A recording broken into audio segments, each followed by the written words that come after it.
জাহান্নাম যে আছে এটার কিন্তু পাহারাদার আছে। কেউ কি বলতে পারে যে জাহান্নামের পাহারাদার কয়জন? এনিওয়ান? হাত উঁচু করছে কয়েকজন। ভেরি নাইস, মিডল বয়। দাঁড়াও দাঁড়াও দাঁড়াও। কতজন? কত কত বলছে? 2 জন বলছে। এনিওয়ান? ঠিক আছে, থ্যাংক ইউ থ্যাংক ইউ। আর কেউ? একজন। এ বলছে একজন। Excellent answer. ঠিক না বেঠিক পরে আমরা আলোচনা করবো। Very nice. আর কেউ? 7। কে বলছে 7? ও হ্যাঁ, কোনো সমস্যা নেই। এনিওয়ান? জাহান্নামের পাহারাদার ওই যে লাস্ট বেঞ্চ। হ্যাঁ ধরবো কিন্তু।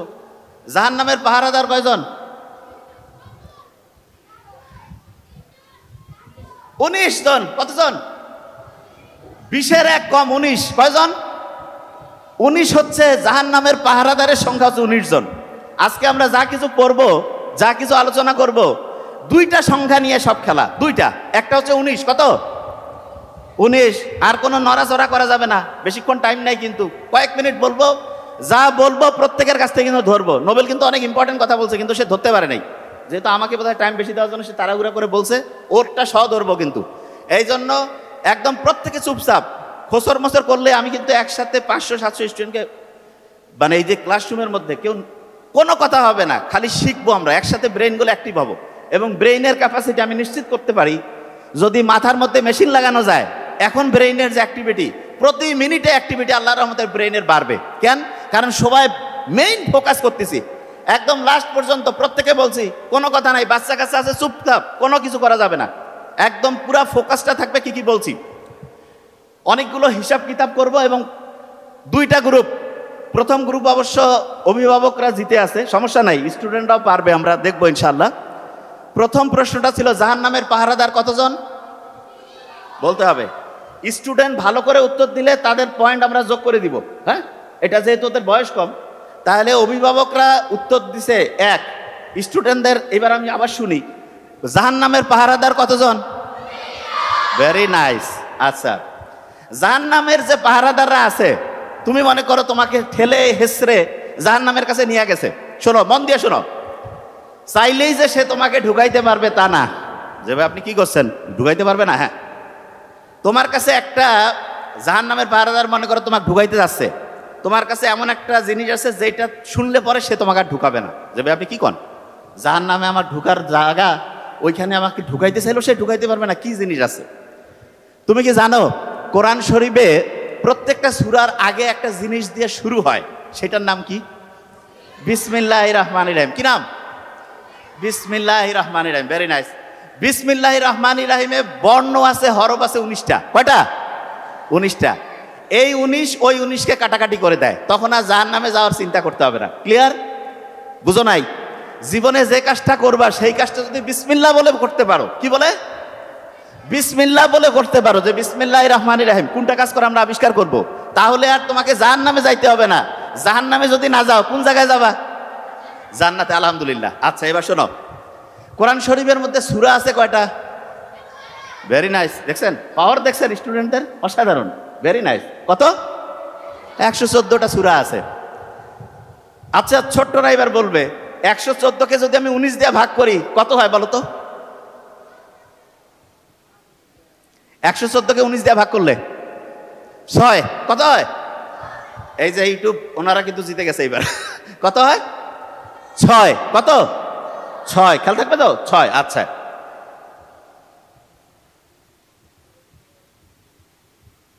যে কেউ যদি ভালো কাজ করে তার শুরুটা করে বিসমিল্লাহ দিয়া। কি দিয়ে করে?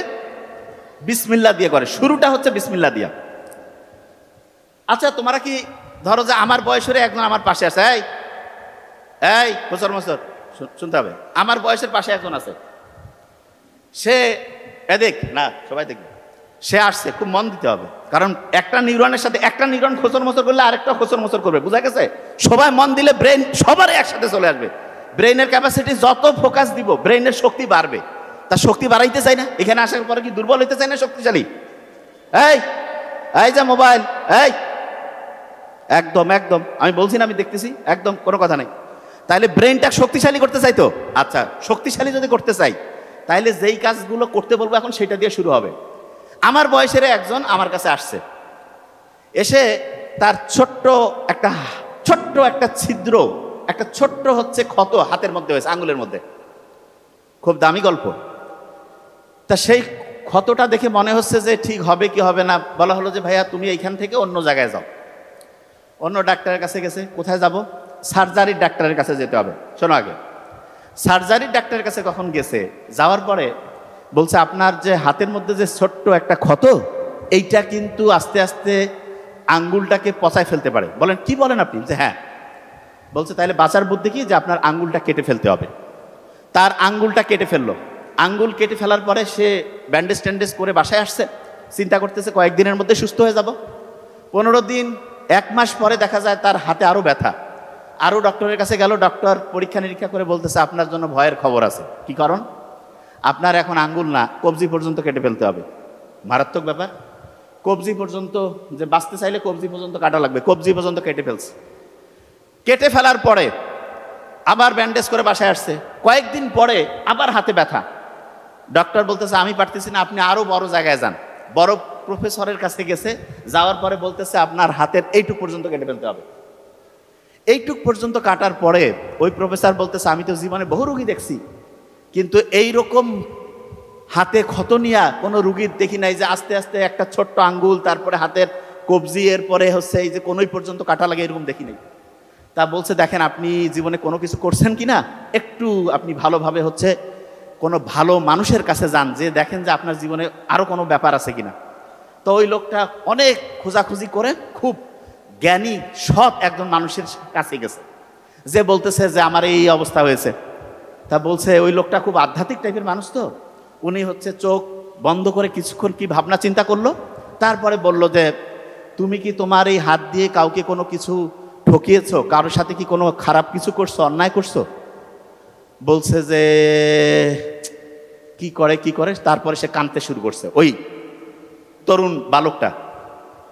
সে তখন বলতেছে যে কয়েক মাস আগে সে রাস্তা দিয়ে যাচ্ছিল, তার সাথে তার আরো 2-1 বন্ধু ছিল, তাদেরকে সাথে নিয়ে সে একটা লোক সারাদিন একটা ইনকাম করে মাছ নিয়ে আসতেছিল। সে তাদেরকে ধমক দিয়ে বলছে ওই মাছ তুই নদীতে পাইছিস, নদী হচ্ছে আমাদের, আমরা ওইটার ইজারাদার। তাকে থাপ্পড় মেরে হাত দিয়ে তার যে পাত্র ছিল সেইখান থেকে মাছটা নিয়ে সে চলে আসছে। তখন বলছে যে তুমি যে অপরাধটা করছো সেইটার জন্য যার সাথে এটা করছো তার কাছে যে মাপ চাও। এই তারপরে সে কান্নাকাটি করে ওই লোকের কাছে গেছে, যে বলছে ভাই আমাকে যদি মাফ করে না দাও তাহলে আমার তো কবজি পর্যন্ত কোনোই পর্যন্ত গেছে, আমার গোটাল শরীরে ধ্বংস হয়ে মরে যাব। ওই লোকটা বলছে ঠিক আছে যা হয়েছে তোমাকে মাফ করে দিলাম। এর কিছুদিন পরে তার পরীক্ষা নিরীক্ষা হইলো, দেখা গেল তার হাতের যে সমস্যাটা ছিল সেটা থেকে সে দূর হয়েছে। আচ্ছা এটা থেকে আমরা কি বুঝলাম? অন্যের কি উপকার করব না ক্ষতি করব? ক্ষতি করলে আস্তে আস্তে আঙ্গুল, তারপরে হাতের কবজি, তারপরে দেখা যেতে পারে কোন শরীরটাই শেষ হয়ে যেতে পারে না, পারে কিনা? আচ্ছা এখানে একটা জিনিস বলি, আপনি যখন আপনার সন্তানকে যে কোনো জিনিস বলবেন তাকে এক্সাম্পল দিয়ে বলবেন। আল্লাহ যে কোরআন নাজিল করছে এক্সাম্পল দিয়েছে, এবং কোরআনের সবচেয়ে শ্রেষ্ঠ এক্সাম্পল হচ্ছে মুহাম্মদ সাল্লাল্লাহু আলাইহি ওয়াসাল্লাম। মুহাম্মদ সাল্লাল্লাহু আলাইহি ওয়াসাল্লামের জীবনটা কিন্তু হচ্ছে কোরআনের এক্সাম্পল। আপনি যখন আপনার সন্তানকে কিছু শেখাবেন সেটার প্রথম এক্সাম্পল হচ্ছে আপনি। তার মানে আপনারা যে মা বাবা আছেন ওনারাই হচ্ছেন আপনার সন্তানের জন্য প্রথম এক্সাম্পল। আপনি যেটা করেন আপনার সন্তান অটোমেটিক সেটাকে কপি করে। আপনি এটা বিশ্বাস করেন না, কপি করে। কিরকম কপি করে সেটা আমি একটা এক্সাম্পল দিই, তাহলে আপনি বুঝতে পারবেন। আচ্ছা এখানে দেখেন তো, একটু দেখেন, কিছু মা বাবা আছে না, এই শুনতে হবে প্রত্যেকেই, কিছু মা বাবা আছে না যে বাড়ির আশেপাশে যে কোনো কাউকে যদি দেখে যে একটু দুরবস্থায় আছে, একটু কষ্টে আছে, তাইলে হেল্প করে। আচ্ছা আশেপাশে কেউ বিপদে আছে এইরকম কাউকে দেখলে হেল্প করে, এইরকম অভিভাবক কে কে আছে? হাত উঁচু করেন তো। আচ্ছা আপনারা হাত উঁচু যারা করলেন না তারা কি আশেপাশে কাউকে হেল্প করেন না? যারা হাত উঁচু করেন নাই তারা 2টা গ্রুপ। একটা হচ্ছে ঠিকভাবে আমার কথাটা বুঝতে পারেন নাই, মন দিয়ে একটু শুনতে হবে কি বলছি, নাহলে আমরা কথার মধ্যে ঢুকতে পারবো না। আমি আবার জিজ্ঞেস করছি, এবার কিন্তু যে আমি জিজ্ঞেস করবো কিন্তু, এবং আমি ধরবো যে আপনি আসলে উত্তরটা দিলেন না কেন। যারা যারা আপনারা আশেপাশে কোনো একটা বিপদ দেখেন, কোনো একটা পরিস্থিতিতে কাউকে উপকারের সুযোগ আসছে, উপকার করেন কি করেন না? যারা যারা করেন হাত উঁচু করেন। Very nice. একটু ধরেন না, হাতটা ধরেন, একটা ব্যাপার আছে। ও সো নাইস। আচ্ছা এবার নামান। আপনাদের একটা ভালো খবর দেই, সারা পৃথিবীতে এখন সবচাইতে বেশি প্রবলেম যেটা নিয়ে তৈরি হচ্ছে সেটা হচ্ছে স্ট্রেস, টেনশন। স্ট্রেস, টেনশন, এইটার কারণে মৃত্যুর ঝুঁকিটা 30% পর্যন্ত বাড়ে। কত পার্সেন্ট? 30%। কত? 30%। এবার আরেকবার প্রশ্নটা ধরি, জাহান্নামের পাহারাদার কতজন? Very fine. কোরআনে সূরা কয়টা? ওই যে পাহারাদার যে জাহান্নামে আছে সে যাতে তোমাকে নিতে না পারে এটার জন্য একটা সূরা কোরআনের একটা 19টা হরফ আছে। কি নাম ওইটার? বিসমিল্লাহ। তো বুঝে গেছে, আলহামদুলিল্লাহ, বিসমিল্লাহ বুঝে গেছে না? আচ্ছা তাহলে তুমি বলো তো, যে কোনো কাজ করার সময় যদি তুমি বিসমিল্লাহ বলে বলো, আর যখনই জাহান্নামের পাহারাদার তোমাকে ঢুকাইতে যাবে তুমি যা কইতে পারবে না যে আমি তো সবসময় 19 কইতাম, তুমিও 19, কেন আমাকে ঢুকাবা? এটা বলা যাবে কি না? একে পার্টির লোক তখন তো ঢুকাবে না যে না ঠিক আছে এরা থাক, ঠিক না? আচ্ছা, যে জায়গায় ছিলাম, স্ট্রেসের কারণে মানুষের যে টেনশন, এইটা থেকে মৃত্যুর সম্ভাবনা 30%। কিন্তু দুইটা মাত্র কাজ আছে, যেই দুইটা কাজ কেউ যদি রেগুলার করে তাহলে তার মৃত্যুর ঝুঁকি 30% থেকে কমতে কমতে কমতে কমতে 0% হয়ে যায়। কত পার্সেন্ট? 0। এবং সেই দুইটা কাজের একদম সেই দুইটা কাজের একটা কাজ হচ্ছে অন্যকে সাহায্য করা, অন্যকে হেল্প করা। সেই দুইটা কাজের 1 নাম্বার কাজ অন্যকে হেল্প করা, অন্যকে সাহায্য করা, এটা 1 নাম্বার। 2 নাম্বার কাজটা কি সেটা আমি বলতেছি, তার আগে একটা জিনিস বলি।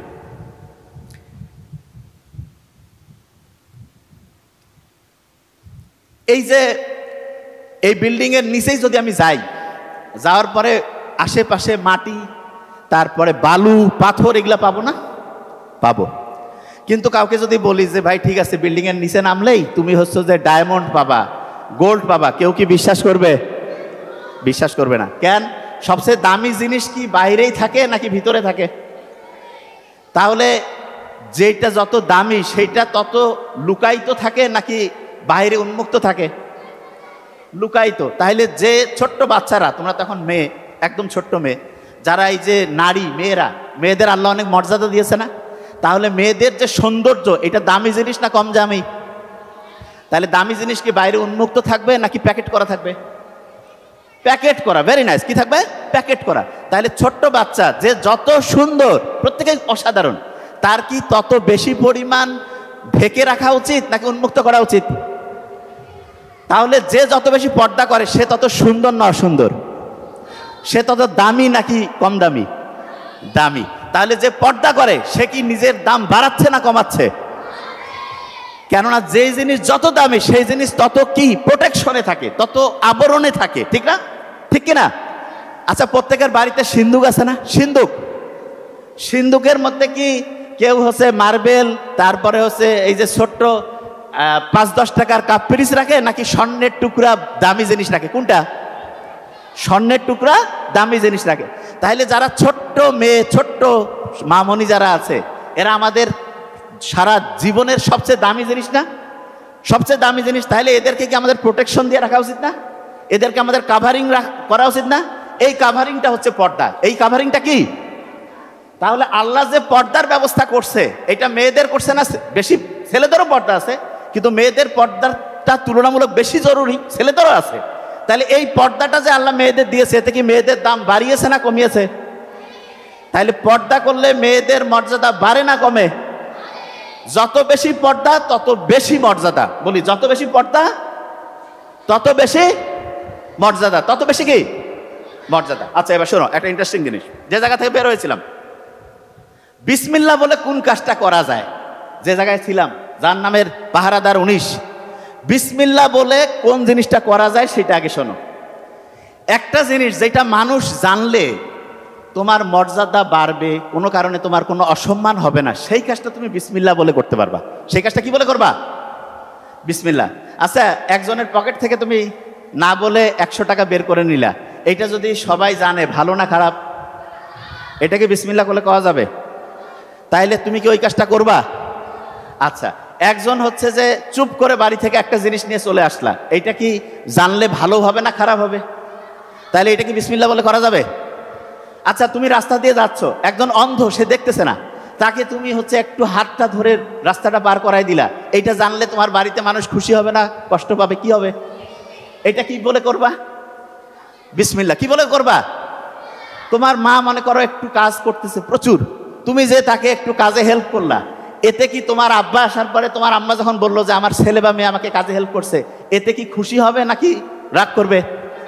তাহলে এটা কি বলে করবা?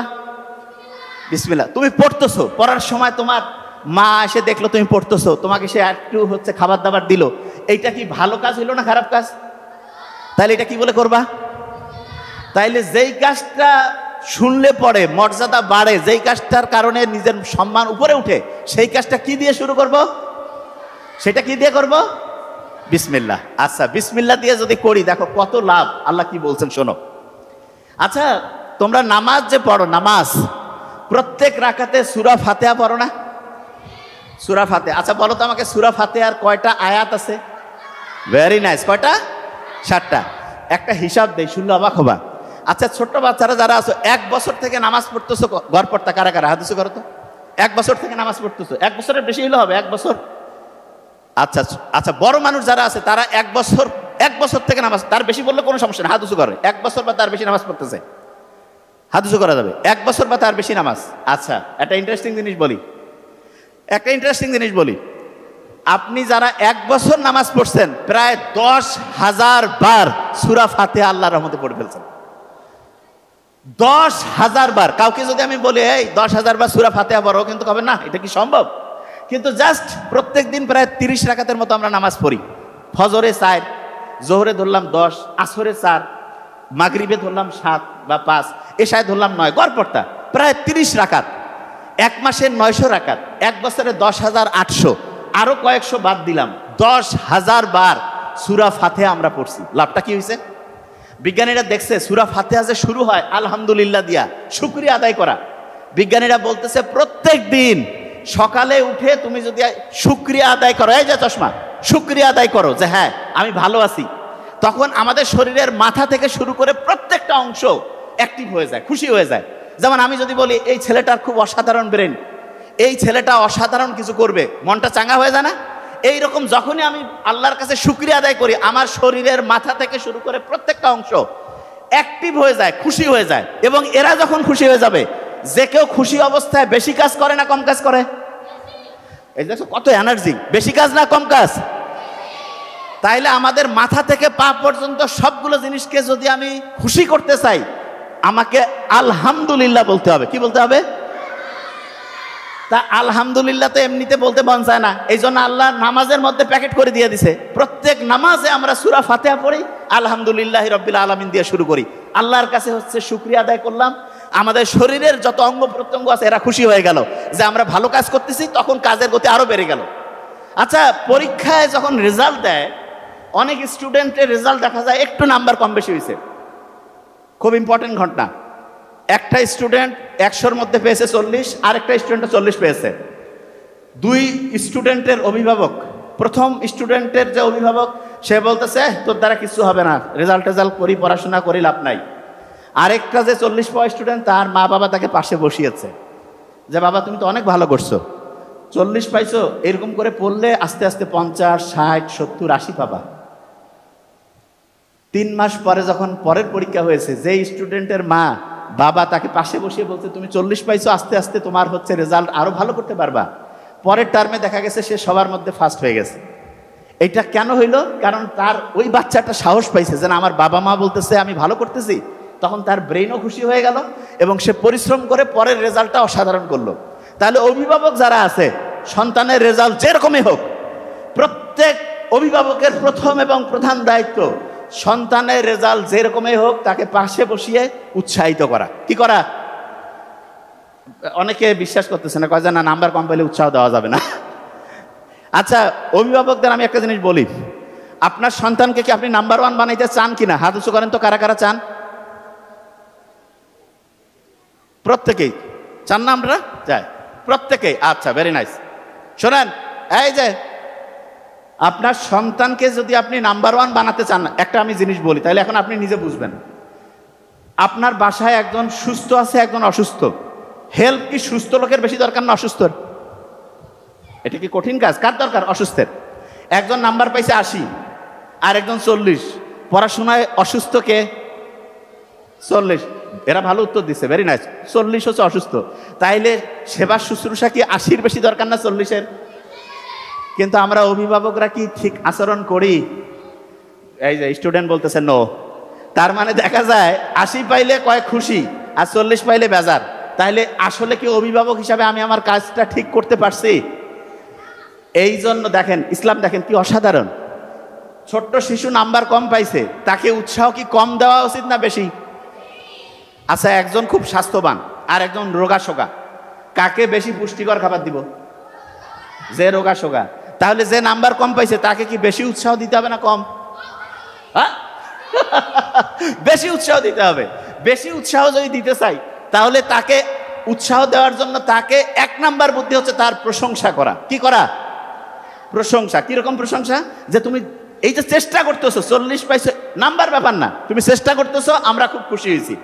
প্রত্যেক অভিভাবককে আজকে ওয়াদা করতে হবে জীবনে। দেখেন আমাদের কাছে, আমাদের নাবিল একাডেমিতে বহুত প্রত্যেক দিন কয়েক হাজার করে হচ্ছে কাগজ আসে, তার মধ্যে আমরা কমন একগুলো কাগজ পাই। সেটা কি জানেন? স্টুডেন্টরা চিঠি লেখে আমাদের পেজে, আমাদের ওইখানে যারা প্যানেল আছে তাদেরকে, তারা ওই কাগজগুলো আমার ছোট ভাই ডক্টর নোবেল কখনো কখনো আমার কাছে পাঠায়। তাদের যে চিঠিটা লেখে সেই চিঠির সামারি যদি করি, সংক্ষেপে যদি বলি কীরকম, যে আমি এই সমস্যায় আছি, প্রত্যেকের সমস্যা ভিন্ন, শেষে একটা কমন জিনিস আসে।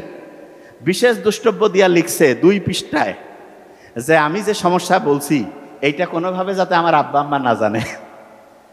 আপনি দেখেন ওরা আমাদেরকে বিশ্বাস করতেছে, অথচ মা বাবা হচ্ছে সন্তানের জীবনের শ্রেষ্ঠ অ্যাডভাইজার, শ্রেষ্ঠ কাউন্সিলর। মা বাবা যদি ঠিক হয় অ্যাডভাইজার হিসাবে, কাউন্সিলর হিসাবে, আমরা যারা কাউন্সিলর হিসাবে আলাদাভাবে এই আমরা টাকা নিয়ে দিই। দেখেন আমরা কিন্তু ফ্রি দিলাম সেটা অন্য, কিন্তু নর্মালি কি হয়, যে কোনো আপনি দেখাইলেন একটা ফি নেয়, অথচ মা বাবা হচ্ছে সুপার অ্যাডভাইজার, সুপার কাউন্সিলর। আপনি আপনার সন্তানের কাউন্সিলিং কেন করতে পারছেন না? এখানে আবার একটা ইন্টারেস্টিং জিনিস বলি। এক প্রফেসর, নাম নিব না, চিনে ফেলবেন, উনি একদিন বলতেছেন, নাবিল আমার ছেলেটার একটু কাউন্সিলিং করো তো। আমি বললাম, স্যার আপনি তো অনেক লক্ষ লক্ষ মানুষের কাউন্সিলিং করছেন। কয় আমার বেটা আমার কথা শুনে না। কেন? আমি বললাম, স্যার, আমি তখন স্যারের সাথে আলাপ করলাম যে কি কারণে। বলতেছে সে সবাই এসে স্যারকে বলে, দেখেন ইন্টারেস্টিং খুব জিনিসটা, এটা কিন্তু শিখতে হবে, খুব ইন্টারেস্টিং জিনিস। সবাই এসে স্যারকে টাকা দিয়ে দেখাচ্ছে, স্যারের বেটা, স্যারের ছেলে স্যারের কাছে শুনতেছে না। আমি বললাম, স্যার কারণটা কি আপনি ধরতে পারছেন? বলছে বুঝতে পারতেছি না। আমি বলছি সমাধানটা আমার কাছে আছে। বলছে কি সমাধান? দেখেন আপনিও সমাধান করতে পারবেন। দেখেন আপনি চিন্তা করেন, এখন আপনি একটা ইন্টারেস্টিং জিনিস দেই। আপনি অভিভাবক, দেখেন খুব ইন্টারেস্টিং। আপনার কাছে দেখা গেল আপনার ছেলের বন্ধু বা বন্ধুর বন্ধু, মানে আপনার ছেলের বন্ধুর বন্ধু আসছে, এসে বলতেছে যে আঙ্কেল বান্টি আমি এই সমস্যায় আছি। আপনি কিন্তু তার কথা শুনতেছেন, শুনে কি করতেছেন? তাকে কোনো জাজ করেন না, আপনি তাকে একটা বুদ্ধি দেন, পরামর্শ দেন। আবার ওই আপনি যখন আপনার নিজের ছেলে মেয়ে এসে বলে আমার এই সমস্যা, হ্যাঁ তুই আমার বেটাই হয় এরকম করছিস, আমার বেটি হয় তোর খেয়া ফেলাবো আজ, এই যে জাজমেন্টাল হই, তখন দেখা যায় ছেলে মেয়ে নিজেকে নিজের বাবা মার কাছে সবকিছু বলতে চায় না। খেয়াল রাখবেন, মা বাবার কাছে যদি ছেলে মেয়ে সবকিছু বলতে পারে, আমি বলতেছি লিখে রাখেন, সমাজের 80% প্রবলেম দূর হয়ে যাবে। 80% প্রবলেম দূর হয়ে যাবে সন্তানেরা যদি মা বাবার সাথে খোলামেলা আলোচনা করতে পারে, একদম বন্ধুর মতো মিশতে হবে। তো অনেকে বলে আমি তো বাপ মা, আমি তো সন্তানের সাথে বন্ধুর মতোই মিশি। কিরকম বন্ধু? খরক বন্ধু। দেখা যায় সন্তানের ভালো হইলে আসি, যে কোনো খারাপ কিছু হইলেই এই তুই এটা করছিস, এত বড় ভুল করছিস, তোর শেষ, তোর আব্বা আসুক, তোর আম্মা আসুক, মানে আব্বা আম্মাকে বলতেছে, আম্মা আব্বাকে বলতেছে, একটা গ্যাঞ্জাম লাগাই দিল। নো, এটা করবেন না। আপনি তাকে চিন্তা করবেন যে তার অবস্থায় আপনি থাকলে আপনি যাকে বলতেছেন তার কাছ থেকে কি আচরণ আশা করতেন, এবং ওই সন্তানটা যদি আপনার না হয়ে আপনার বন্ধুর বা অন্য কারো হইতো, আপনি যেই অনুযায়ী তাকে হচ্ছে ঠিকভাবে দিক নির্দেশনা দিতেন, সেটাই করতেন। আচ্ছা আমি একটা জিনিস বলি, খুব অসাধারণ মানুষ যারা, অনেক সময় আমরা দোয়া নিতে যাই না, এই বলেন না কেন দোয়া নিতে যাই না? আপনি কারো কাছে দোয়া নিতে গেছেন, খুব অসাধারণ মানুষকে জিজ্ঞেস করে তুই কি কি জীবনে করছিস, চুরি বাটপারি ধান্দাবাজি? নো, বলে তোমার জীবনটা সুন্দর হোক, তোমার জীবনটা ভালো হোক, জীবনে উন্নতি করো। ঠিক তেমনি করে আপনার সন্তান যেই অবস্থায় যেই পরিস্থিতিতে থাকুক, আপনার উচিত তাকে হচ্ছে উৎসাহিত করা, তুমি জীবনে অসাধারণ কিছু করো, ভালো কিছু করো। আর যে কোনো খারাপ জিনিসের কথা সরাসরি করবেন না যে এইটা কর এইটা করবেন, এইভাবে বলিয়েন না, এক্সাম্পল দিয়ে বলেন। এক্সাম্পল কিরকম, একটা ঘটনা বলি তাহলে বুঝতে পারবেন। এই যে বাতাস চলতেছে না, বাতাসের মধ্যে কিন্তু অনেক সময় ধুলা, বালু, তারপরে হচ্ছে পাথর, এগুলা নড়াচড়া করতে থাকে। তা হঠাৎ করে উত্তরবঙ্গে এরকম বাতাস যখন উঠে তখন সেটাকে একটা স্পেশাল নাম বলে, পশ্চিয়া, এরকম একটা শব্দ আছে। এটার মানেটা কি একটু সহজ করে বলি। বাতাস উঠতেছে, এক জায়গায় একজন খুব জ্ঞানী মানুষ এবং তার চতুর্দিকে কয়েকজন তার স্টুডেন্ট বসে আছে। তা জ্ঞানী লোকটা বলতেছে যে তোমরা কি মিষ্টি মন্ডা কিছু খাইতে চাও? ওই স্টুডেন্ট যারা আছে যে হ্যাঁ এটা হইলে খুব ভালো হয়। তা উনি কাগজের মধ্যে কি কি জানি লিখলো, আরবি ভাষায় লিখে ভাঁজ করে একজনকে বললো যে ওই যে এরকম করে ঘুরতেছে সেখানে যে এটা জমা দাও। উনি করছে কি, ওই কাগজটা ওইখানে গিয়ে জমা দিয়েছে। দেওয়ার পরে দুই একদম বক্স মিষ্টি আর হচ্ছে যে ওইটাকে বলে যে হচ্ছে সন্দেশ চলে আসছে। আসার পরে তো সবাই খুব মজা করে খাইলো। ওই যে স্টুডেন্টকে দিছিল হাতের লেখা, সে কিন্তু যাওয়ার সময় একটু দেখে নিস। এর কয়েকদিন পরে ওইরকম হচ্ছে পরিস্থিতি তৈরি হয়েছে, ওই বন্ধু, ওই ছেলে যে দেখছে কাগজে লেখা, সে তার বন্ধুদেরকে বলতেছে তোমরা কি মিষ্টি মন্ডা খাইতে চাও? কয় আমরা তো খাইলে খুব মজা লাগবে, দাঁড়াও। ও চিন্তা করতেছে সাল লিখে দিছিল, আমি দেখছি শিখে ফেলছি, এইটা যদি আবার আরেকজনকে লিখে দেয় তাহলে তো ও শিখে ফেলবে। ও বলছে তোমরা দাঁড়াও। ও সুন্দর করে ওটা লিখছে, লিখে গিয়ে ওইখানে ফেলে দিছে। প্রথমবার ফেলে দিছে, কাজ হয় না, কোনো মিষ্টি মন্ডা আসতেছে না। দ্বিতীয়বার ভালো করে আবার লিখছে, ফেলে দিছে, তবু কাজ হচ্ছে না। একটু কনফিডেন্স কমে যাচ্ছে, কি ব্যাপার হচ্ছে না কেন। শেষে আরো ভালো করে লিখছে, লিখে দিয়েছে। তৃতীয়বার যে লিখে কাগজটা ফেলছে, একদম জোরে জোরে গালের মধ্যে থাপ্পড়, পিঠের মধ্যে কিল ঘুষি শুরু হয়ে গেছে। সে কিচ্ছু দেখতে পাচ্ছে না, দৌড়ানো শুরু করছে। দৌড়াইতে দৌড়াইতে দৌড়াইতে ওই যে জ্ঞানী লোক যে লিখে দিছিল মিষ্টি আর হচ্ছে সন্দেশ আসছিল তার কাছে চলে গেছে। যে বলতেছে যে আসসালামু আলাইকুম, একটা ভুল হয়ে গেছে। কি ভুল বাবা? বলছে যে আপনি তো সেই দিন আমরা বসেছিলাম, ওই বাতাস হচ্ছিল, ওই সময় একটা জিনিস লিখে দিলেন, মিষ্টি আর হচ্ছে সন্দেশ আসছিল। তা ওই লেখাটা আমি লিখে মুখস্থ করে রাখছিলাম আপনার ওই জিনিসটা। আজকে ওই ঘটনা ঘটছে, ওইরকম হচ্ছে যে বাতাসের প্রবাহ এরকম ছিল, আমি ওইটা লিখে বন্ধুদেরকে বলতেছি মিষ্টি আর সন্দেশ নিয়ে আসতেছি। একবার দিলাম, দুইবার দিলাম, কাজ হয় না। তৃতীয়বার দেওয়ার পরে আমার গালের মধ্যে থাপ্পড়, পিছনে কিল ঘুষি মারা শুরু করছে। কারণ কি হুজুর বলেন? হুজুর বলতেছে শোনো, ওই দিন ওরা যে যাচ্ছিল জিনের বাহিনী, তারা হচ্ছে একটা বিয়ের প্রোগ্রামে, ওদের একটা ভালো প্রোগ্রামে যাচ্ছিল। এই জন্য বললাম আপনাদের শুভ হোক, আপনাদের দিনটা ভালো কাটুক। ওদের প্রশংসা করলাম, করে দিলাম। ওরা বৃষ্টি মানে একটা মিষ্টি এবং হচ্ছে সন্দেশ উপহার হিসাবে দিয়েছে। আর আজকে যে তুমি কাগজটা জমা দিয়েছো, ওই কাগজটার মধ্যে তুমি যা লিখছো, ওই দিন ওরা, আজকের ওই দিনে ওরা হচ্ছে একজন ওদের খুব সম্মানিত লোক হচ্ছে মারা গিয়েছে, তাকে তারা জানাজা করতে যাচ্ছে। আর ওই সময় তুমি বলতেছো আপনাদের দিনটা খুব ভালো হোক। ওরা প্রচুর খেপে গেছে, ওদের একজন ভালো লোককে তুমি এরকম করছো, এই জন্য তোমাকে চত্থাপ্পড় শুরু করছে। এটা থেকে কি শেখা গেল? শেখা গেল একই জিনিস ভিন্ন সময় করা যাবে না। মানেটা কি? মানে হচ্ছে ছোট্ট বাচ্চা যারা আছো, তোমাদের ছোট্ট বয়সে তোমাদের একরকম কাজ, বড় যখন হবে তখন আরেক রকম। প্রত্যেকটার জন্য আলাদা আলাদা বয়স আল্লাহ সেট করেছেন। ছোট্ট বয়সে, ছোট্ট বয়সে তোমাকে যেই কাজগুলো করলে তোমার ব্রেন ভালো হবে সেই কাজটা করতে হবে। বড় বয়সে যেটা একরকম, ছোট বয়সে আরেক রকম। কোন বয়সে কোনটা তোমার জন্য ভালো, এইটা অভিভাবক তোমাকে দিবে। তুমি যদি ভুল বয়সে ভুল কাজ করতে যাও, তাহলে চট থাপ্পড় আর কিল ঘুষি খাওয়া লাগবে। বুঝা গেছে? এই ছোট মানুষরা, বুঝছো? তোমরা লেখা দেখেই আবার কাগজ ফিকাই দিও না, তাহলে কিন্তু চট থাপ্পড় আর কিল ঘুষি। মাথায় ঢুকছে? ক্লিয়ার? বুঝতে পারছো? আচ্ছা, ছোট স্টুডেন্টদের মধ্যে পড়তে মজা লাগে না কার কার? হাত উঁচু করো তো। পড়তে মজা লাগে না?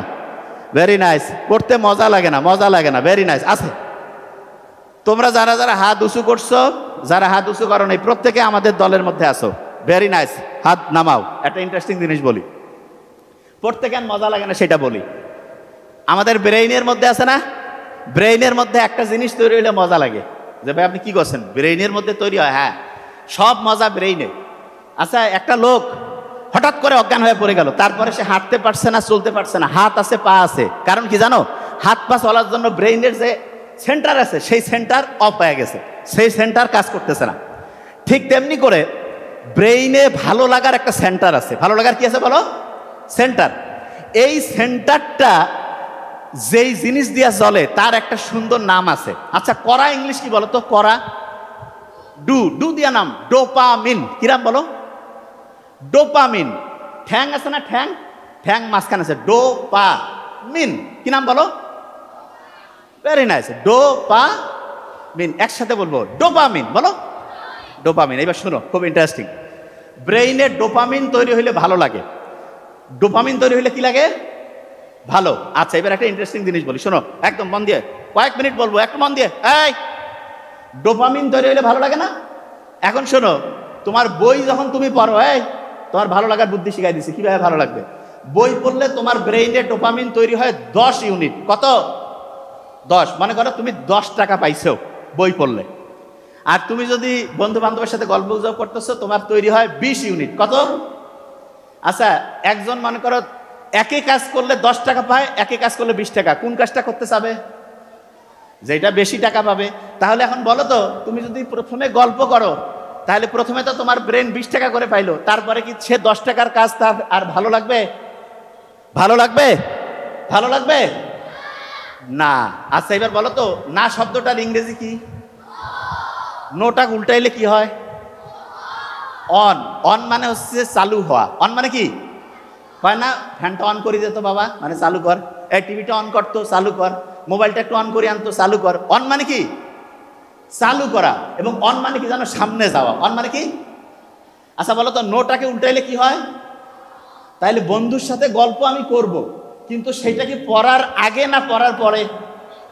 তাইলে পড়ার আগে যদি আমি গল্প করি, তারপরে পড়তে মন চাবে না, কিন্তু আমি যদি পড়ি তারপরে যদি গল্প করি, তাহলে আমার পড়াও মজা লাগবে, গল্পও মজা লাগবে। পড়াও মজা, গল্পও মজা। তাহলে বলো তো, আগে কি গল্প করবো না আগে বই পড়বো? আগে কি করব? আচ্ছা, তাহলে এবার একটা দেখি, স্টুডেন্ট হেভি ব্রিলিয়ান্ট, মারাত্মক ফিউচার বাংলাদেশের অদ্ভুত সুন্দর। কারণ সত্যি কথা, মনটা তো চাঙ্গা হইলো। সারা দেশের স্টুডেন্ট যদি এইরকম হয়, আমেরিকা ইংল্যান্ড একদিকে, আমাদের বাংলাদেশ আরেক দিকে থাকবে, বিশ্বাস করো, সত্যি কথা বলছি।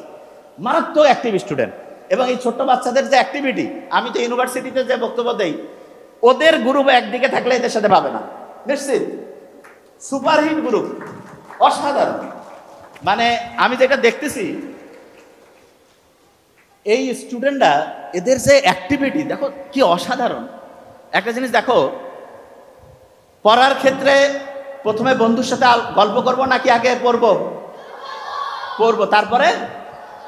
আচ্ছা, এবার বলো তো, আমাদের যে ব্রেনটা, এটা কি কোনো কোম্পানি বানাইছে না আল্লাহ বানাইছে? আচ্ছা, যে যে জিনিসটা বানায় তার কাছে ওই জিনিসটার চাবি থাকে না? তাইলে ব্রেনটাকে চাবি দিয়া যদি আমরা ভালো করতে চাই, কার সাথে কানেকশন করতে হবে? আচ্ছা, আল্লাহর সাথে চিঠি লেখার একটা বুদ্ধি আছে। যে ভাই কি করেন, চিঠি লিখবেন? হ্যাঁ, দৈনিক 5 বার একসাথে চিঠি লিখতে পারো, সেটা হচ্ছে নামাজ। কি বলো? নামাজ। এই নামাজ যদি আমরা পড়ি, তাইলে আল্লাহর সাথে চিঠি লিখলে আল্লাহ কি খুশি হবে না বেজার হবে? খুশি হবে। আচ্ছা, ছোটবেলায় ধরো যে তোমার আব্বা আম্মা তোমাকে আদর করে, বড় হইলেও করে, ঠিক না? তোমার আব্বা আম্মা তোমাকে যতটা আদর করে, আল্লাহ কিন্তু আমাদেরকে তার চেয়ে লক্ষ লক্ষ কোটি কোটি গুণ বেশি আদর করে। কিন্তু একটা শর্ত আছে, সেটা কি জানো? আচ্ছা, আমরা যারা এখানে একটু বড় আছি, তাদের কাছ থেকে তোমরা শুনো, তাইলে বুঝতে পারবা। আচ্ছা, আমাদের ছেলে মেয়ে যদি আমাদেরকে জানিয়ে একটা কাজ করে, আমরা বড়রা কি খুশি হই নাকি কষ্ট পাই? এই বড়রা বলি না কেন, খুশি না কষ্ট? খুশি। এবার চিন্তা করেন তো, আল্লাহকে জানিয়ে যদি আমি একটা কাজ করে, আল্লাহ খুশি হবে নাকি কষ্ট পাবে? আল্লাহ তো কষ্ট বলে কিছু নাই, খুশি নেই। কিন্তু আমি জাস্ট বুঝাচ্ছি, আল্লাহ তখন হচ্ছে বান্দার উপরে রহমতটা কি বাড়াবে না কমাবে? বাড়াবে। এবার আমাকে একটা জিনিস বলো, এই ছোট্ট যারা আছো, ব্রেইনের চাবি যদি আমি স্টার্ট করতে চাই, কার সাথে কানেকশন? আর আল্লাহর সাথে কানেকশনের জন্য 5 বার চিঠি লেখার যে নিয়ম, সেটার নাম কি? নামাজ। তাহলে প্রত্যেক দিন যদি 5 বার আল্লাহর সাথে কানেক্টেড হয়ে নামাজ পড়ো, তাহলে দৈনিক 5 বার চিঠি লেখা হইলো না? দৈনিক 5 বার কি হলো? চিঠি লিখলে কানেকশনটা বাড়ে। কিরকম বলি, একজনকে এমনিতে দাওয়াত দিলা, ভালো, কিন্তু কার্ড দিয়ে সুন্দর করে একটু যদি দাও, খুশি হয় না? তোমাকে মনে করো চিফ গেস্ট বানাইছে এক জায়গায়, কার্ড দিল, তুমি একটা জন্মদিনের একটা কার্ড পাইছো, খুশি লাগে না? তাইলে এরকম আল্লাহকে যখন আমরা নামাজে ডাকি, তখন আল্লাহ খুশি হয় নাকি কষ্ট পায়? খুশি হয়। আচ্ছা বলো তো, আল্লাহকে যখন আমরা নামাজে ডাকি, তখন আমরা সেজদা দেই না? সেজদা, যখন আমরা সেজদা দেই, তখন আমাদের শরীরের নাকটা কোথায় লাগে? মাটিতে। কপালটা কোথায় লাগে? আচ্ছা বলো তো, নাক আছে না? নাক, নাকে হাত দাও। একটা জিনিস বলি,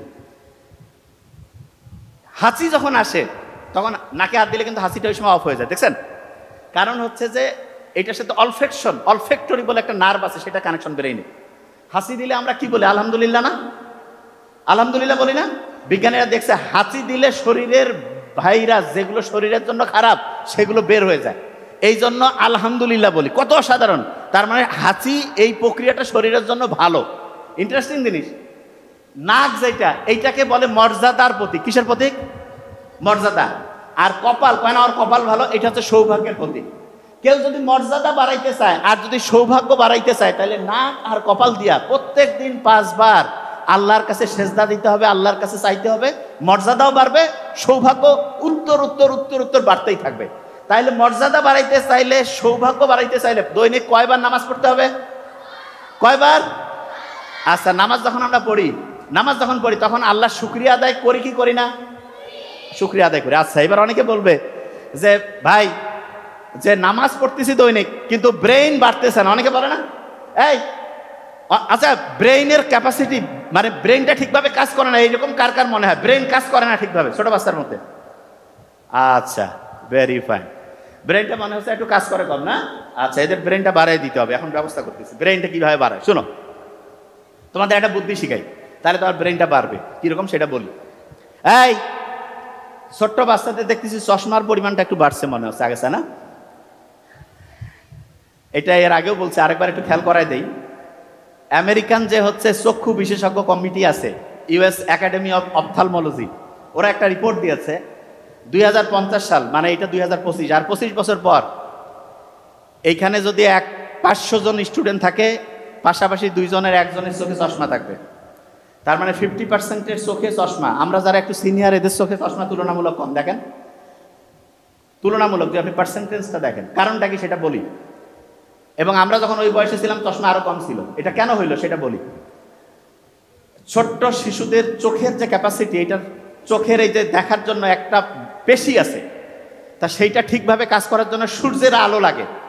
তুমি চোখটাকে যদি ঠিকভাবে কাজ করতে দিতে চাও, তাহলে তোমার প্রত্যেক দিন সূর্যের আলোতে 30 মিনিট থেকে 45 মিনিট থাকতে হবে। তাহলে আস্তে আস্তে চোখের যে ক্যাপাসিটিটা সেটা ঠিক থাকবে। তাহলে বলো তো ছোট্ট বাচ্চারা, প্রত্যেক দিন সূর্যের আলোয় কত মিনিট থাকবা? দেখছেন কত স্ট্রং? 30 থেকে 45 মিনিট। আচ্ছা, যে জায়গায় ছিলাম, ব্রেইনের পাওয়ারটা কিভাবে বাড়াবে সেটা বলি, শোনেন। এই ব্রেইনের পাওয়ার কিভাবে বাড়বে, প্রত্যেকে আজকে থেকে এটা বলবা। বলতে চাই, শোনো আগে, রাব্বি জিদিনি ইলমা। বলো তো, যে কোনো জিনিস করার আগে বলবা রাব্বি জিদিনি ইলমা। বলো, মানেটা কি জানো? আল্লাহর কাছে বলতেছে, আল্লাহ আমার জ্ঞান বাড়ায় দাও, আমার জ্ঞান বাড়ায় দাও, আমার জ্ঞান বাড়ায় দাও। আল্লাহর কাছে যখন তুমি চাবা, তুমি তোমার আব্বা আম্মার কাছে 100 টাকা 500 টাকা চাইলে যদি মনে করে দরকার, দিবে না? তোমাকে দিবে, দেখো। কিন্তু এই শোনো, কিন্তু যদি জানে যে তুমি ওই টাকা দিয়া ভিডিও গেম খেলবা, আন্দাজে টাকা নষ্ট করবা, তাহলে কি দিবে? শোনো, খুব ইম্পর্টেন্ট। তাহলে তুমি আল্লাহর কাছে যে ব্রেনটা চাচ্ছ, সেই ব্রেন দিয়া যদি তুমি খারাপ কিছু করো, আল্লাহ কি ব্রেন সহজে দিতে চাবে? তুমি যদি ভালো কিছু করো তাহলে দিবে কি দিবে না? তাহলে বলো তো, যারা ব্রেইনের পাওয়ার বাড়াইতে চাও, আল্লাহকে কি করবা যে আল্লাহ আমি এই ব্রেনটা ভালো কাজে লাগাবো না খারাপ কাজে? কোন কাজে? আচ্ছা, তাহলে ভালো কাজে যদি ব্রেনটা লাগাতে চাও, আল্লাহকে যখন বললা রাব্বি জিদিনি ইলমা, তার সাথে সাথে মনে মনে কি বলবা? যে আল্লাহ আমি ভালো কাজ করতে চাই, এই জন্য আমার ব্রেন বাড়ায় দাও। মুখে মুখে বলো তো, আমি ভালো কাজ করতে চাই, এই জন্য আমার ব্রেন বাড়ায় দাও। আমি ভালো কাজ করতে চাই, এই জন্য আমার ব্রেন বাড়ায় দাও। আমি ভালো কাজ করতে চাই, আমার ব্রেন বাড়ায় দাও। প্রত্যেক দিন 5 ওয়াক্ত নামাজের পরে প্রত্যেক দিন রাব্বি জিদিনি ইলমা, রাব্বি জিদিনি ইলমা, রাব্বি জিদিনি ইলমা, এটা বলবা। প্রত্যেকে ওয়াদা করতেছ? হাত উঁচু করো তো, কি বলবা বলো তো? ভেরি নাইস, রাব্বি রাব্বি, ভেরি নাইস। শোনো, জ্ঞানটা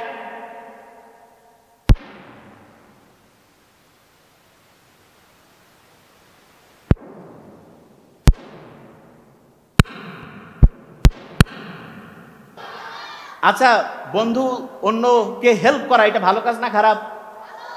এইটা করলে আল্লাহ ব্রেন বাড়াবে না কমাবে? আচ্ছা, তুমি মনে করো 500 টাকা নিছো, নেওয়ার পরে বই কিনে আনছো, পড়তেছো, তোমার আব্বা তোমাকে আরো টাকা বাড়াই দিবে না কমাই দিবে?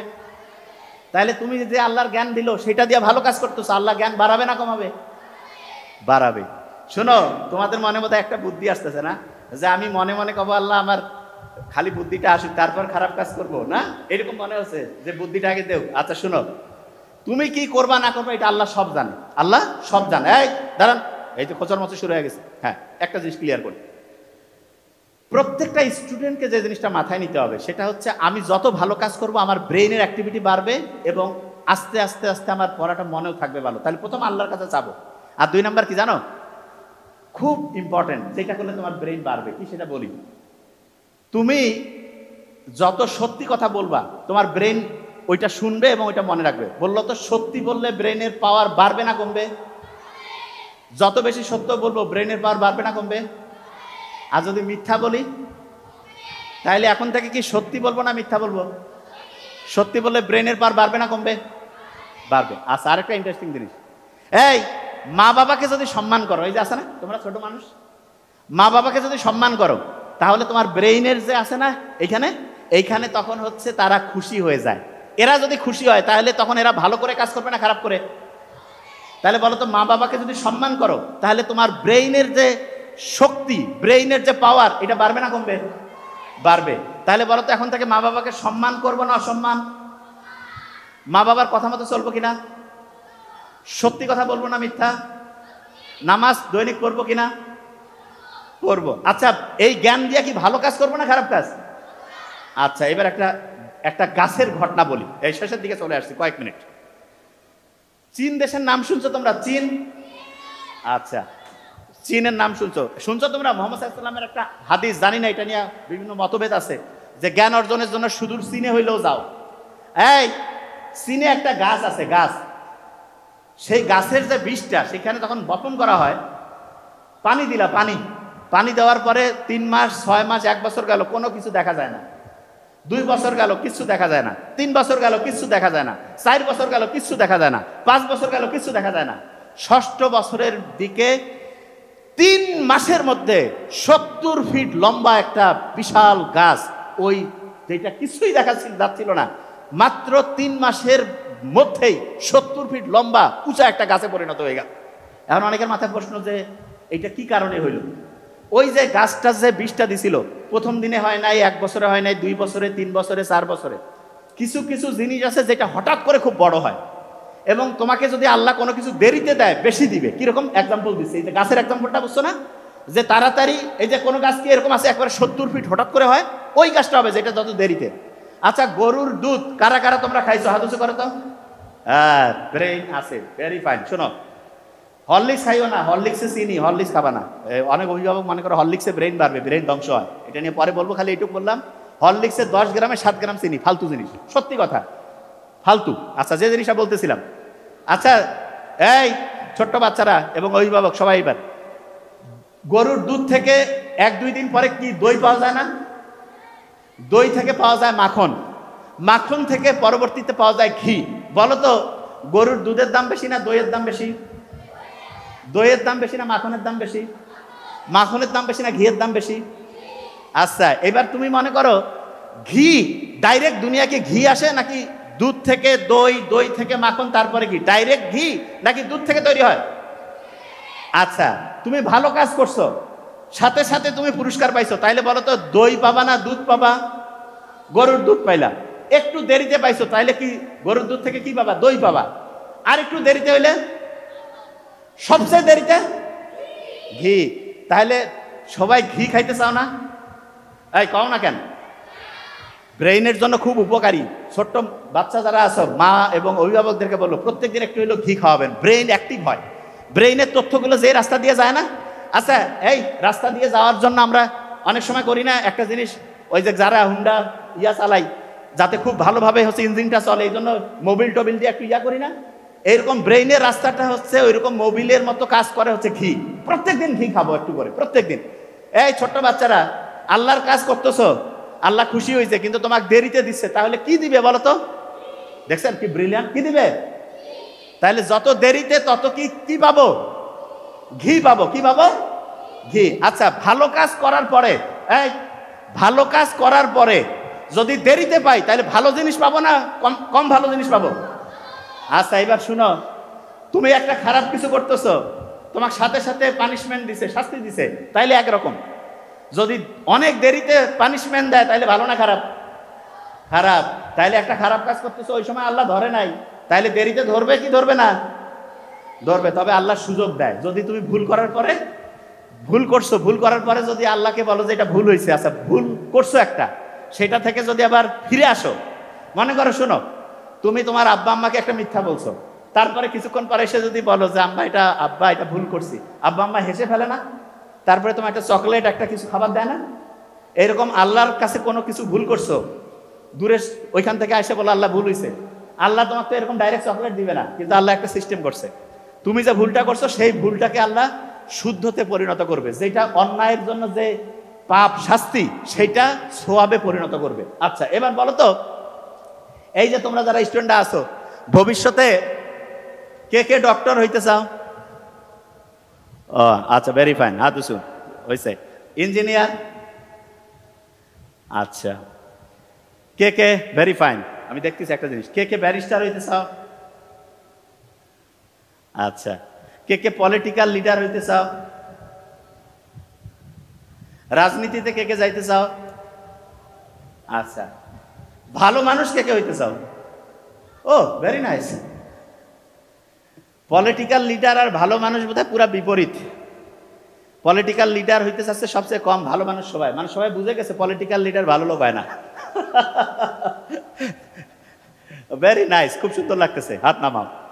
এই যে হাত উঁচু করছো না, যখন হাত উঁচু করো তখন ব্রেইনের রক্তের প্রবাহটা বাড়ে। তাহলে বলো তো, এক হাত উঁচু করলে রক্তের প্রবাহ বাড়বে বেশি না দুই হাত? তাহলে দুই হাত উঁচু করো তো, এক্সারসাইজ হচ্ছে। ভেরি নাইস, ব্রেইনটা অ্যাক্টিভ হয়ে যায়। আচ্ছা, যে জায়গায় ছিলাম, এই শোনো, এই ছোট্ট মানুষেরা শোনো এদিকে, এই তোমাদের প্রত্যেকের মা কয়জন করে আছে? একজন। মায়ের সাথে তোমার কানেকশন কি হার্ট, আত্মার কানেকশন না? মায়ের সাথে হৃদয়ের সম্পর্ক না? আমাদের শরীরের মধ্যে এরকম একটা হার্ট আছে, হৃদয়। তাহলে বলো তো, মা যদি একটা হয়, হার্ট কয়টা হবে? কয়টা হবে? একটা। এই দুইটা হবে? ও একটা একটা যোগ করি দুইটা নাকি? একটা হবে। কয়টা? একটা। আচ্ছা, অভিভাবক যারা আছেন শোনেন, শেষের কয়েক মিনিটে আমরা শেষ করবো এখন। এবং ওই যে যেটা ধরছিলাম, জাহান্নামের পাহারাদার কয়টা? বিসমিল্লাহর কোড কত? 114কে 19 দিয়ে ভাগ করলে কত? ভালো কাজ করলে শক্তি বাড়ে না কমে? খারাপ কাজ করলে শক্তি বাড়ে না কমে? আল্লাহর সাথে চিঠি লেখার 5 বার না নিয়ম কি? সত্যি কথা বললে ব্রেন বাড়বে না কমবে? আচ্ছা, তোমরা ছোট মানুষ যারা, একটা বুদ্ধি বলি, এইটা কিসের বোতল? পানি। আমাদের ভেরি নাইস, আমাদের যে ব্রেইন আছে না, ব্রেইনটা এইখানে পানির মধ্যে, এই ব্রেইনটা হচ্ছে ডুবা থাকে, ভাসতে থাকে। ব্রেইনে যদি পানি 5% কমে, 5, তাহলে তোমার ব্রেইনের যে শক্তি 25% কমবে। কত পার্সেন্ট? তাহলে বলো তো, তোমরা ছোট মানুষ যারা আছো, ব্রেইনের পাওয়ার বাড়াইতে চাও না কমাইতে? প্রত্যেক দিন সকালে উঠে 2 গ্লাস করে পানি খাবা। কয় গ্লাস? কয় গ্লাস? কি বলে খাবা? বিসমিল্লাহ না আল্লাহু আকবার? বিসমিল্লাহ। খাওয়ার পরে কি আলহামদুলিল্লাহ বলবা না অন্য কিছু? ব্রেইনের পাওয়ার খালি বাড়তেছে না? বাড়তেছে না? আলহামদুলিল্লাহ বললে বাড়বে, বিসমিল্লাহ বললে বাড়বে। ফিরে ওদিকে শয়তান যে 19 জন যে আছে জাহান্নামের প্রহরী, ওরা তো কাছে বাবা সাবধান, এদের কাছে যাওয়া যাবে না, ঠিক না? আচ্ছা, তাহলে বলো তো, ছোট্ট মানুষ যারা আছে, প্রত্যেক দিন সকালে উঠে কয় গ্লাস পানি খাবা? 2 গ্লাস। আচ্ছা, এবার শোনো, শয়তান আছে না? এই শয়তান আছে কিনা শোনো আগে। কোরআন শরীফে আল্লাহ শয়তানের কথা যতবার বলছে, ফেরেশতার কথা ততবার বলছে বিপরীত।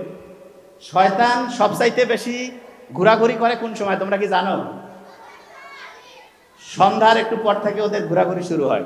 আমরা দিনের বেলায় জাগি, আর শয়তানের মুভমেন্ট শুরু হয় বেশিরভাগ হচ্ছে মাগরিবের পর থেকে। মনে করো, যত রাত বাড়ে শয়তানের চতুর্দিকে ঘোরাঘুরি বাড়ে, তত বেশি ওরা অ্যাক্টিভ হয়। তাহলে বলো তো, আমরা যদি শয়তান থেকে বাঁচতে চাই, তাইলে রাতে কি আমাদের বেশিক্ষণ জেগে থাকা উচিত না তাড়াতাড়ি ঘুমানো? তাইলে বলো তো, যেই কাজগুলো শয়তানি কাজ, এগুলো কি বেশি রাতে হবে না দিনে?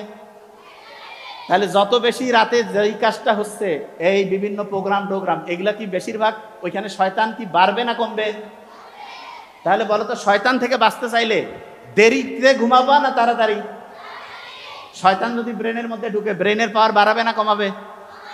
তাইলে বলো তো, ব্রেনের পাওয়ার বাড়াইতে চাইলে তাড়াতাড়ি ঘুমাবা না দেরিতে?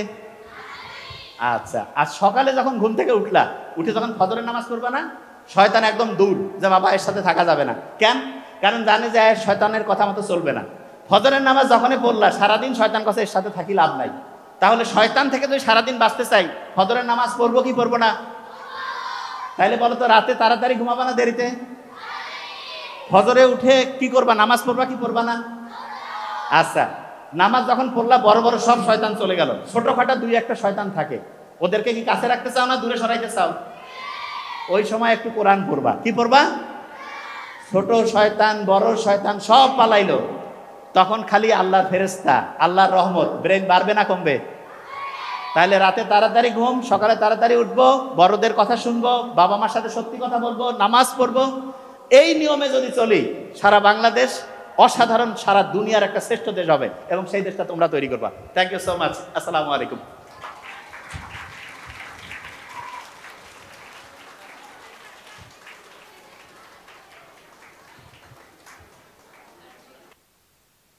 কয়েকটা বুদ্ধি প্রশ্ন আসছে, তার মানে এই প্রশ্নগুলো বেশিরভাগ জনেরই জানার প্রশ্ন। দ্রুত আমাকে জাস্ট আমি উত্তরগুলো বলছি, আপনি নোট ডাউন করে ফেলেন কয়েক মিনিট, কারণ আমাকে এক জায়গায় যেতে হবে, প্রোগ্রাম এমনিতে আমি লেট আছি। কয়েক মিনিট, এটা আপনাদের জন্য লাভ। এরপরে বুদ্ধি টাকা দিয়েও পাবেন না, 10,000 টাকা খরচ করবেন, বুদ্ধিটা পাবেন না। এই জন্য বলছি দ্রুত, এটা অন্যকেও আপনি এই বুদ্ধিটা হয়তো শেয়ার করে দিতে পারবেন। দ্রুত প্রশ্নগুলো আমি উত্তর দিয়ে দিচ্ছি, আপনারা জাস্ট নোট ডাউন করে ফেলুন। এই প্রশ্নগুলোর উত্তরগুলো লাইফ চেঞ্জিং হতে পারে। খুব দ্রুত বলতে হবে, 5 থেকে 7 মিনিট, খুব দ্রুত। খালি প্রশ্নগুলো আমাকে দিয়ে দেন, আমি এক এক করে উত্তর দ্রুত বলে দিচ্ছি। আর প্রত্যেকে নোট ডাউন করে ফেলুন, প্লিজ নোট ডাউন করে ফেলবেন, অন্য অনেকে যারা আছে তারাও জানতে পারবে। আমি বলে দিচ্ছি, দেখেন খুব ইন্টারেস্টিং কোশ্চেন্স, আমি যেটা বলবো নোট ডাউন করে ফেলবেন, এবং এইটাই আপনার গাইডলাইন হয়ে যাবে ইনশাল্লাহ। শিক্ষার্থীরা যেসব চ্যালেঞ্জের মুখোমুখি হচ্ছে, তার মধ্যে সবচেয়ে বড় চ্যালেঞ্জ কি? আমি যেটা বলি যে সবচেয়ে বড় চ্যালেঞ্জ স্টুডেন্টদের জন্য সেটা হচ্ছে তারা তাদের সামনে ভালো রোল মডেল পাচ্ছে না। ভালো রোল মডেলকে মা বাবাকে ইসলামের যে মূল নিয়মগুলো যেটা মানা উচিত সেটা আপনি মানেন, আপনার সন্তান ভালো হতে বাধ্য। মা বাবা যদি ভালো হয়ে যায়, সন্তান ভালো হবে। তবে এখানে একটা জিনিস বলি, সম্ভবত নূহ আলাইহিস সালামের ছেলে কিনান, ও কিন্তু সঙ্গদোষে নষ্ট হয়ে গেছিল। এই জন্য আপনারা আপনার সন্তানকে কার সাথে সে মিশতেছে এইটা খুব এনশিওর করবেন। যাদের সাথে মিশে তাদেরকে বাসায় ডাকবেন, একসাথে খাওয়াবেন। আগেকার দিনে আমরা যেটা দেখতাম, ফ্যামিলি আত্মীয় স্বজন সবাই সবার বন্ধু বান্ধবকে চিনত। এই কাজটা সবাই করবেন, অসাধারণ ভবিষ্যৎ বাংলাদেশের অপেক্ষা করছে। এরপরে যেটা বলছে সেটা শিক্ষার্থীরা কিভাবে পাঠ্যক্রম বহির্ভূত কার্যকলাপ এবং ব্যক্তিগত জীবনের সাথে একাডেমিক সাফল্যের ভারসাম্য বজায় রাখতে পারে। হ্যাঁ, এটার জন্য আমি একটা ফর্মুলা বলি, 80-20 ফর্মুলা। কি ফর্মুলা? 80-20 মানেটা কি? সে প্রত্যেক দিন যেই টাইমটা পড়বে, সেটার 5টা ভাগ করবে। 5টা ভাগের মধ্যে 4টা ভাগ সে একাডেমিক পড়া পড়বে। তার মানে সে যদি 5 ঘন্টা পড়ে, 4 ঘন্টা একাডেমিক পড়া, 1 ঘন্টা সে একাডেমিকের সাথে কানেক্টেড অন্য পড়া। কি পড়বে? প্রথম আমি বলবো, প্রত্যেকটা স্টুডেন্টের দুনিয়ার সবচেয়ে সেরা বইটা পড়া উচিত। সেরা বইটা কে লিখছে? দুনিয়ার কেউ লেখে নাই, আল্লাহ লিখছে যে কোরআন। এটা প্রত্যেকটা স্টুডেন্টের প্রত্যেক বছর এইটা ম্যান্ডেটরি একবার এমন হওয়া উচিত আমার মতে প্রত্যেকটা স্টুডেন্টের জীবনে, যে আমার বয়স হচ্ছে 70 বছর, আমি 70 বছরে প্রথম 5, 7, 10 বছর পরে কোরআন পড়া শুরু করছি। প্রত্যেক বছরে একবার গোটাল কোরআনটা বাংলা অর্থ অন্তত আমি পড়ছি। আরবিতে আপনি পড়লে তো আরো সব, বাংলায় যত বেশি পড়বেন, যত বুঝবেন, তত এটা থেকে এর অসাধারণত্ব বের করতে পারবেন। তার মানে 80-20, 80% টাইম টেক্সট বুকের পড়া, আর 20% টাইম প্রথমে কোরআন হাদিস, তারপরে বিজ্ঞানের সাথে সম্পর্কিত ব্যাপারগুলো পড়বে। আস্তে আস্তে ইনশাল্লাহ ব্রেনের ক্যাপাসিটি বাড়বে। একটি সফল ছাত্র জীবন গঠনের শৃঙ্খলা কি ভূমিকা পালন করে? দেখেন, আপনি যখনই একটা ডায়েরি লিখবেন, ডায়েরি লেখার সাথে সাথে রুটিনে আগামীকাল কি করবেন এটা যখন লিখবেন, সাথে সাথে 25 থেকে 40% আপনার অ্যাক্টিভিটি বাড়বে। মানে ব্রেইনের পাওয়ার 25 থেকে 40% বাড়বে। কিরকম?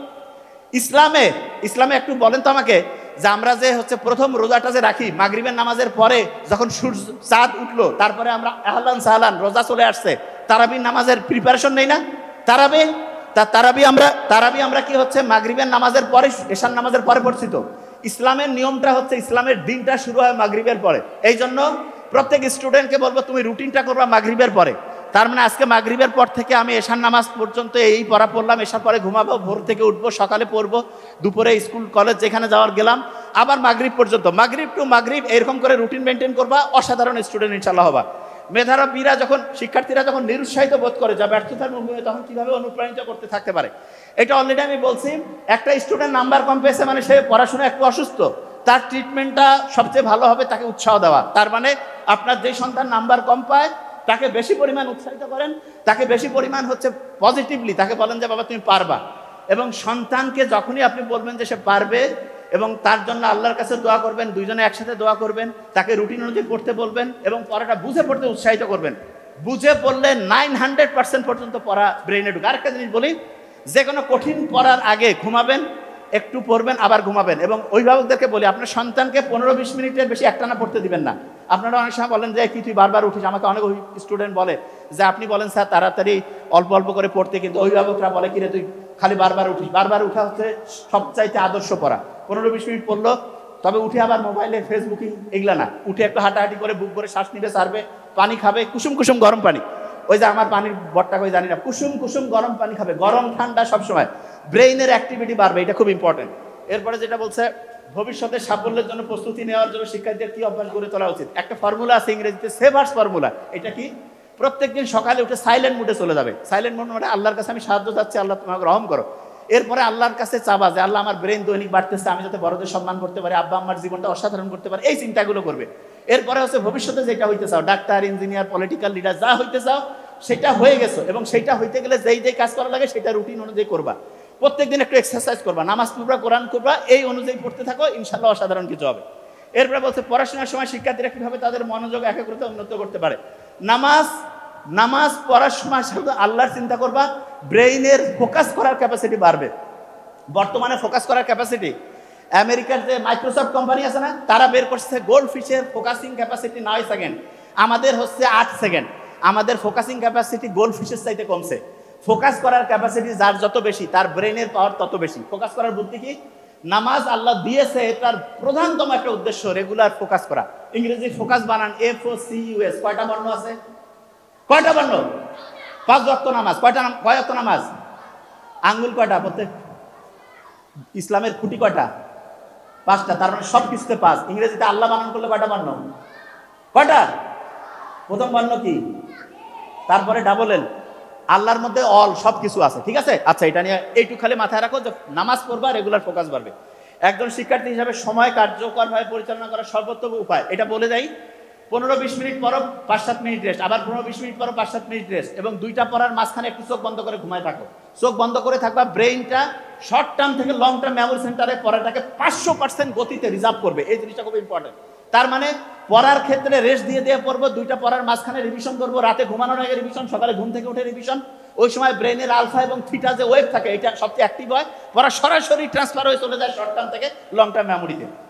এরপরে বলছে যে একজন কি, এটা আপনি কি বিশ্বাস করেন যে কেবল একাডেমিক সাফল্য একটা উজ্জ্বল ভবিষ্যৎ নিশ্চিত করে, নাকি অন্য কোনো সমান গুরুত্বপূর্ণ দক্ষতা আছে? একাডেমিক পড়াশোনা ভবিষ্যতে, আমি বলি একাডেমিক পড়াশোনার একটা জিনিস বলি, একাডেমিক পড়াশোনা দিয়ে একটা স্টুডেন্টের শ্রেষ্ঠত্ব যাচাই করা যাবে না। একটা স্টুডেন্টের একাডেমিক পড়াশোনা একটা ছোট্ট পিলার, একটা ছোট্ট খুঁটি। সত্যিকার অর্থে তাকে সব বিষয়ে দক্ষ হইতে হবে, ভালো মানুষ হইতে হবে, এবং ব্রেইনের দুইটা জিনিস তার বাড়াইতে হবে। সেটাকে আমি একটু বলি।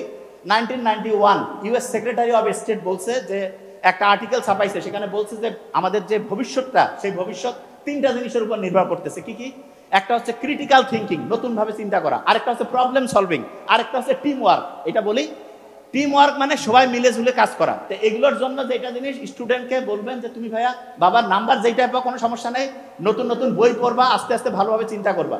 আর দ্বিতীয় যে জিনিসটা আছে, তাকে যে কোনো প্রবলেম দিয়ে বলবে এটা চেষ্টা করো। আর তৃতীয় হচ্ছে টিম ওয়ার্কের জন্য যৌথ পরিবার খুব ভালো। যৌথ পরিবারে সবাই মিলে একসাথে মিলেমিশে থাকার অভ্যাস তৈরি হইলে ওই স্টুডেন্টগুলো টিম ওয়ার্কে ভালো করবে।